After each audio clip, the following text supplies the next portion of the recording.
दुनिया में तीन देव हैं, ब्रह्मा, विष्णु, महेश। ब्रह्मा जन्मदाता है, इसलिए लोग उन्हें पूजते हैं। विष्णु पालक और महेश संहारक है, इसलिए लोग उन्हें सिर झुकाते हैं। ब्रह्मा में विष्णु और विष्णु में महेश नहीं समा सकते, लेकिन दुनिया में माँ एक ऐसा तत्व है जिसमें ब्रह्मा भी है, विष्णु भी है और महेश भी है। माँ जन्म देती है, इसलिए ब्रह्मा है। संतान को पालती है, इसलिए विष्णु है। और संस्कार देकर उसका उद्धार करती है, इसलिए महेश भी है।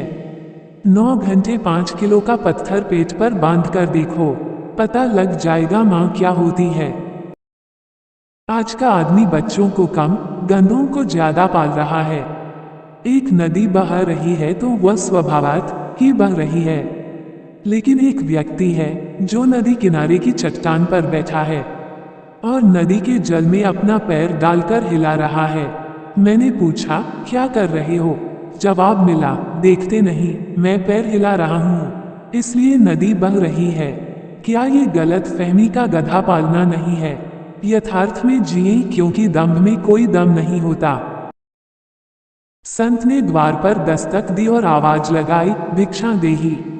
एक नन्ही बालिका बाहर आई, बोली, बाबा, हम गरीब हैं, हमारे पास देने को कुछ नहीं है। संत बोले, बेटी, मना मत कर, अपने आंगन की धूल ही दे दे।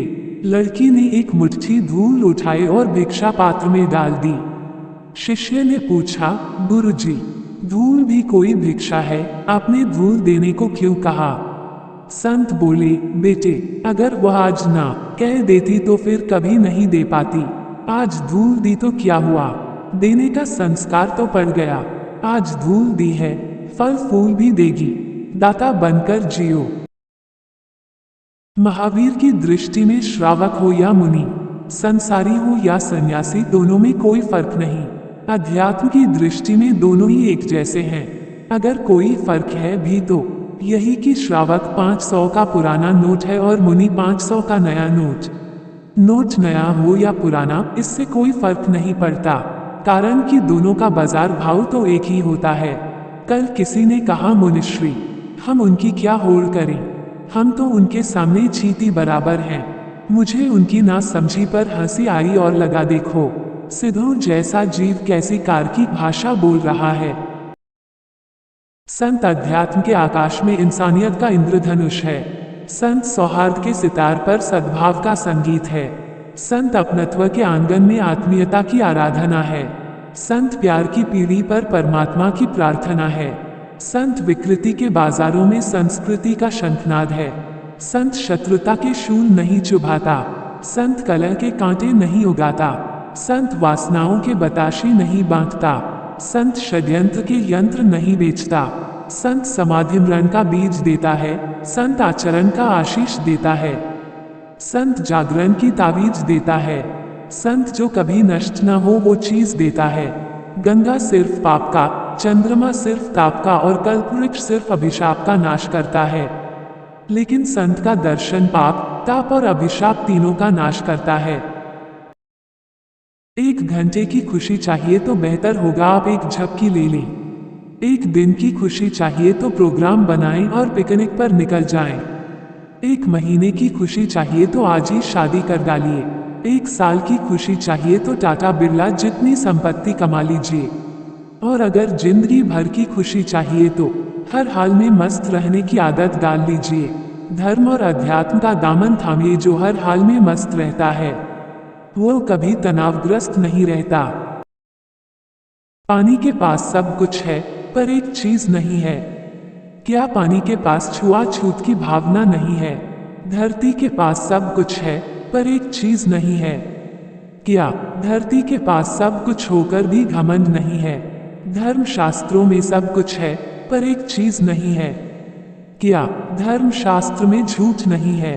मनुष्य के पास सब कुछ है पर एक चीज नहीं है। क्या मनुष्य के पास सब कुछ है पर सब्र नहीं है?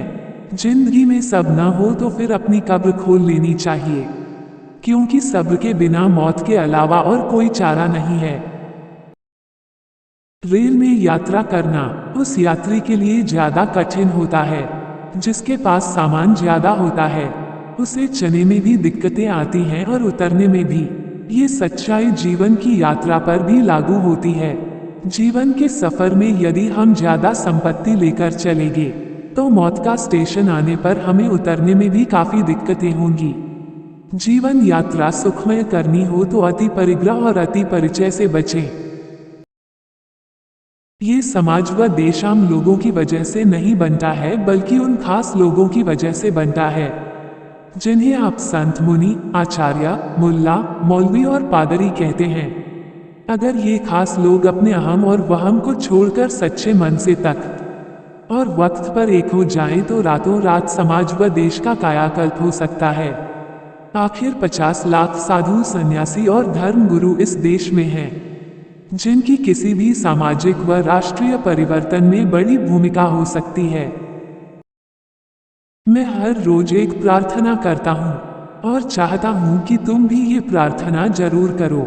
मैं प्रार्थना करता हूँ कि हे प्रभु, दुनिया में हर रोज एक ऐसा आदमी जरूर पैदा हो जिसमें महावीर बुद्ध जैसा संकल्प हो, रामकृष्ण जैसा गौरव हो, कुंद कबीर जैसी साधना हो, गांधी विवेकानंद जैसी सरलता हो, और हाँ, दुनिया में हर रोज एक ऐसा आदमी जरूर मरे जिसे महावीर जैसी मृत्यु उपलब्ध हो, जिसकी मृत्यु लोगों के लिए दिवाली का उत्सव बन जाए, महावीर निर्वाण महोत्सव बन जाए। जीना सीखना है तो गीता से सीखो और मरना सीखना है तो महावीर से सीखो।